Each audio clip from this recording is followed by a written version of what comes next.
Hi guys, இன்றைக்கி நம்ம எதை பற்றி பார்க்க போகிறோன்னா கோட்ஃபரினால் ரிலீஸ் ஆன எத்தேனா லேப்ஸ் அதோட ரிப்போர்ட்டை தான் பார்க்க போகிறோம். இந்த கான்ட்ராக்ட் வந்து ஒரு 2 months பிஃபோர் தான் ஆக்டிவாக இருந்தது.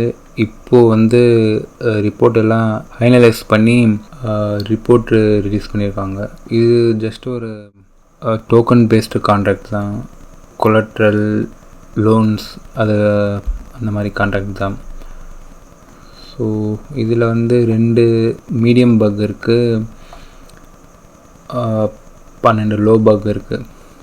ஆல்ரெடி ஆடிட் நடந்திருக்கும் போல் இது 2வது ஆடிட்டாக இருக்கும். அதனால தான் இதில் எதுவும் ஹை கிரிட்டிக்கல் பக் எதுவும் இல்லை. ஸோ வாங்க பார்க்கலாம். இது ஒரு நார்மல் ஸ்டஃப் தான். அவங்கள பற்றி எக்ஸ்பிளைன் பண்ணுறது வார்டன்ஸ்னால் நீங்கள் சப்மிட் பண்ணுற ரிப்போர்ட்ஸ் எல்லாம் ஜட்ஜ் பண்ணுறவங்கள தான் வார்டன்ஸ்னு சொல்லுவாங்க. ஜட்ஜஸ் போல். Okay, summary scope.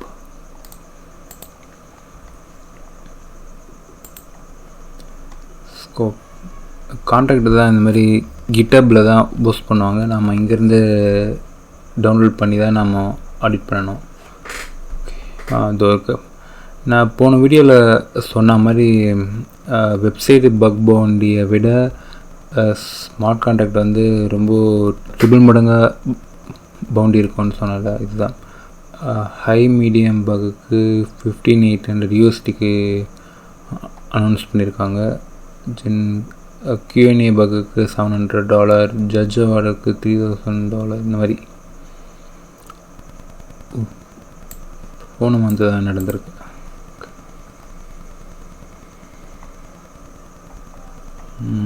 இது ஜஸ்ட் அந்த கான்ட்ராக்டோட ஓவர்வியூ. ஓகே, நம்ம அந்த கான்ட்ராக்டை பார்க்கலாம். 2 blacklisted user can burn tokens during whitelisted enable state. Okay,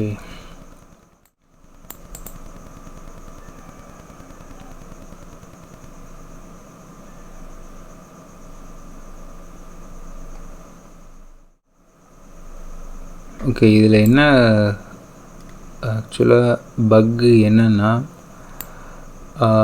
white listed user ஒன்று இருக்குது, பிளாக் லிஸ்டட் யூசர் ஒன்று இருக்குது.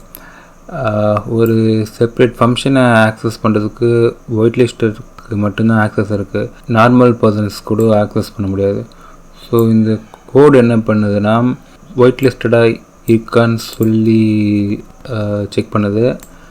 செகண்ட் கான்ட்ராக்ட் ஒயிட் லிஸ்டடு மோடில் இருக்கான்னு இல்லை அந்த ஹம் அட்ரஸும் சென்டரும் ஒயிட் லிஸ்ட்டில் இருக்கான்னு செக் பண்ணுது. அவ்வளோதான். தவிர மற்றபடி அந்த யூசர் பிளாக் லிஸ்டடாக இருக்காங்களான்னு சொல்லிட்டு செக் பண்ணல. ஸோ அதுதான் எங்கள் ஃபால்ட்டு. இந்த கான்ட்ராக்டோட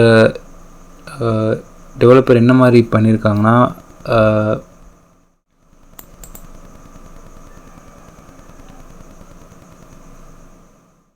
மிஸ்டேக்காக தான் விட்டுருக்காங்க.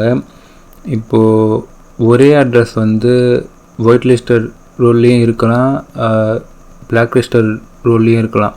அவங்க அதை செக் பண்ணாமல் விட்டுட்டு இருக்காங்க.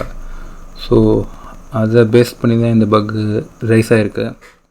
அவங்களே மிட்டிகேஷன் ஸ்டெப்பும் கொடுத்துருக்காங்க. இந்த பக்கை சப்மிட் பண்ணுவாங்க. 2 பேர் சப்மிட் பண்ணியிருக்காங்க. ஸோ இவங்க இங்கே ஜஸ்ட்டு இந்த ஒரு ரிக்குவயர்மெண்ட் ஸ்டேட்மெண்ட் இங்கே என்ட்ரி பண்ணால் மிட்டிகேஷன் முடிஞ்சது.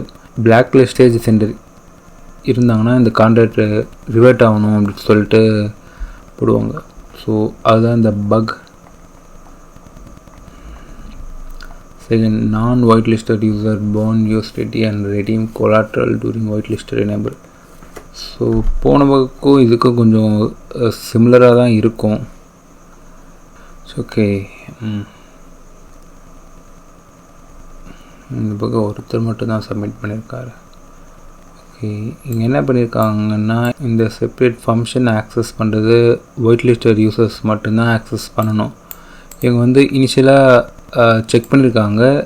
வெறும் ட்ரான்ஸ்ஃபர் ஸ்டேட் மட்டும் ஒயிட் லிஸ்டடாக எனேபிள் இருக்கான்னு மட்டும்தான் செக் பண்ணியிருக்காங்க. தவிர மெசேஜ் சென்டர் வந்து ஒயிட் லிஸ்டடா அப்படின்னு சொல்லிட்டு செக் பண்ணலை. ஸோ அதுதான் இதோட ஃபால்ட். அதுக்கு இந்த ரெக்குவயர்மெண்ட்டும் கொடுத்துருக்காங்க. இவங்க வந்து சில அதோட இம்பேக்ட்டு அதெல்லாம் கொஞ்சம் எக்ஸ்பிளைன் பண்ணியிருப்பாங்க. ஸோ அதெல்லாம் பெருசாக இருக்குது பிஎஸ்சி ஃபங்க்ஷன்ஸ். ஸோ இந்த பக்கோட மெயின் பாயிண்ட் இதுதான். உங்களுக்கு இதை பற்றி உங்களுக்கு ஃபுல்லாக இருந்தால் இதை பற்றி நீங்கள் ரெஃபர் பண்ணி பாருங்கள், தெரியும்.